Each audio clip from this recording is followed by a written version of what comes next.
Bună, eu sunt Miruna și bine ați venit la Human Habits. Astăzi vreau să vorbesc despre dezvoltarea personală, de ce cred că e o tâmpenie și de ce cred că n-ar trebui să-ți pierzi timpul cu așa ceva.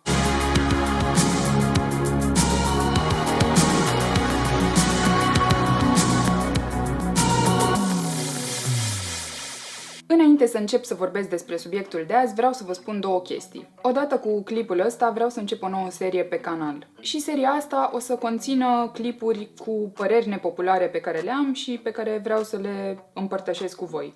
Și urmează să fac și un playlist în care o să adun toate clipurile din seria asta să fie organizate și să le găsiți mai ușor. Pe mine mă entuziasmează foarte tare ideea asta și sper că și pe voi. O altă chestie pe care vreau să o menționez super rapid e că nu o să fiu niciodată hater fără niciun motiv sau nejustificat față de nimeni și nimic. Nu mă interesează să creez controversă, mă interesează să învățăm împreună chestii despre viață unii de la alții. Eu de la voi și voi de la mine. Și ultima chestie pe care vreau să vă spun înainte să trec la subiect e că mi-ar plăcea foarte tare ca acest clip să nu rămână doar un monolog. Mă interesează real părerile voastre despre subiectul de azi și sper să vreți să le împărtășiți cu mine. Bun, hai să vorbim despre dezvoltarea personală și de ce cred că e o prostie. Realitatea e că oamenii sunt foarte interesați de dezvoltarea personală și lucrul ăsta devine clar atunci când vezi câte cărți se scriu pe subiectul ăsta și cât de bine se vând. Și chiar știu ce vorbesc, pentru că, așa cum v-am zis și într-un clip anterior, am lucrat o vreme ca librar și am văzut cu ochii mei cât de bine se vând cărțile astea și cât succes au. Înțeleg perfect de ce oamenii au nevoie de cărțile astea de dezvoltare personală, pentru că au nevoie de ajutor. Fie că vor să fie încurajați, motivați sau certați. Și ele au titlurile perfecte pentru treaba asta, adică titluri de genul Puterea prezentului, Tată bogat, tată sărac, Realizarea țelurilor, Fi obsedat sau fi mediocru, Secretele succesului sau Arta manipulării. Normal că nu e niciun fel de problemă dacă vrei să citești cărți de dezvoltare personală doar ca să te informezi, din curiozitate sau din plăcere. Cred că toată treaba devine de fapt problematică atunci când îți pui toate speranțele în cărțile astea.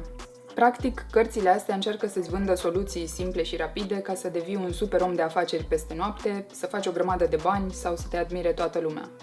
Ori treaba asta mie îmi sună fix a diete minune. Prima chestie la care mă gândesc e chiar numele acestui concept. Dezvoltare personală. Nu e dezvoltare de grup, nu e dezvoltare generală. Deci chiar din nume poți să înțelegi că trebuie să fie o chestie adaptată la tine, personalizată și adaptată la background-ul tău, de fapt, și la nevoile tale. Altă chestie interesantă e cui se adresează cărțile astea. Cine e publicul țintă?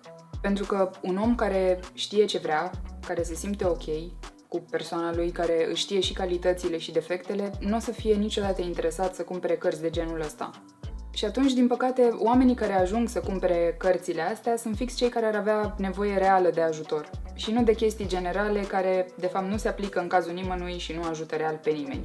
Practic, cărțile de dezvoltare personală și tot ce ține de piața asta de dezvoltare personală nu fac altceva decât să profite de faptul că ești vulnerabil și deci mai ușor de manipulat în a cumpăra cărți și cursuri de care nu ai nevoie.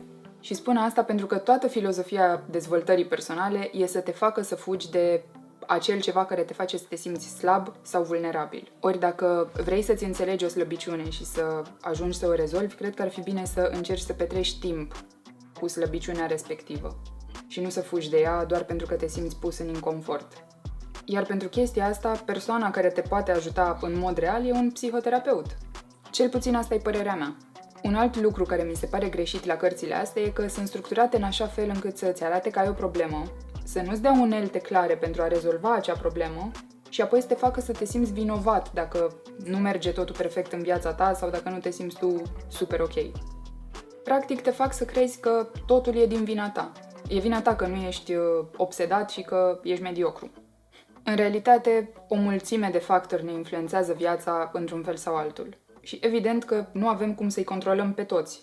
Așa că mi se pare total greșit să ajungi să te simți vinovat pentru orice lucru sau situație care nu funcționează perfect în viața ta.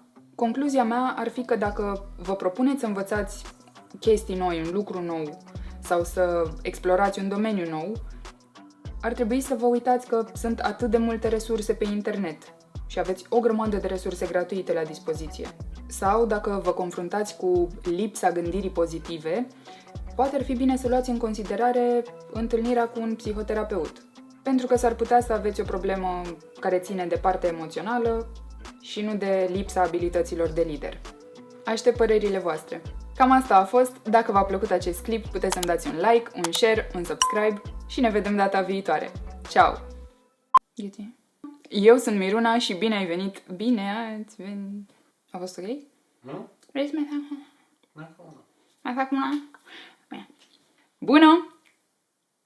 Am fost prea entuziasmată? Nu e bine. Cum ne mai dea? Mi se searching for approval. At every step. Și chiar știu ce vorbesc, pentru că așa cum v-am...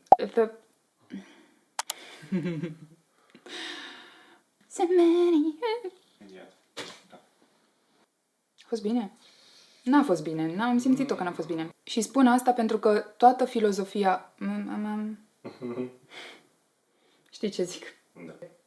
Da. N. Să nu-ți dea nicio unel... N. Nu?